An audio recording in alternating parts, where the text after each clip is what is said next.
Hello, this is Rabbi Dr. Juan Marcos Bahana Gutierrez, and I wanted to talk about the Israeli-Hamas war and how it seems clear to me that this is really a spiritual struggle. I often tell people that I'm not a very spiritual person. Sometimes they laugh, and what I mean by that is that I'm often conscious of history. I always look to it to sort of set the stage for my understanding of events, even in terms of observance and things of that nature. And what I mean by that is that over the last several days I was thinking about the Israeli-Hamas war. I went into Wikipedia and I typed in a list of wars in the 20th century. And it came out with a very long list, easily more than 100 conflicts, many of which I think most people have never heard of before. And it simply highlighted what I believe to be the spiritual dimension that we see, because we see anti-Semitism erupting globally. I think it's always been there. It's sort of latent anti-Semitism. And the argument that people had that critiques of Israel and anti-Zionism are not the same as anti-Semitism, it's a lie. It's a sham. It was the new anti-Semitism, and now people don't even hide it. Now they express their hatred of Jews quite openly as a consequence of what's happening in the state of Israel and the struggle with Hamas.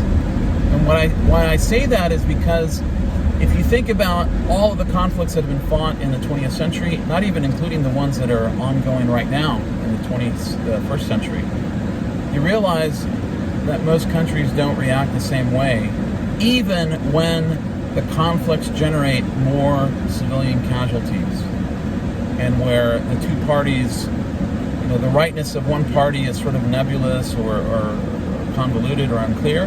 Here we have a very clear situation where Israel was attacked viciously, and where the leaders of Hamas say, we'll do this over and over again.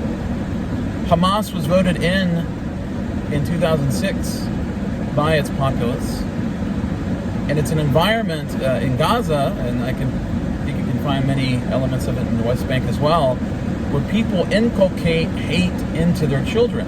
In that sense, it shouldn't be surprising, but what we do find surprising and disappointing is the number of states in different parts of the world that have sort of joined the bandwagon of blaming Israel.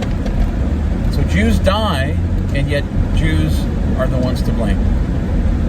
And so many of my friends on the Jewish side, they're beginning to look at rabbis who talk about Gog and Magog, and they're looking for some kind of context to put it in. And sometimes it tends to be rather apocalyptic.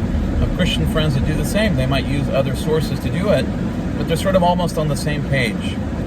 I'm not apocalyptically minded, but I think it's clear that this is a spiritual component. Whatever the faults, whatever the failures of Jews and Israelis are, the fact that the world hates the people that Hashem gave the Torah to, I think should be eye-opening to anyone of faith.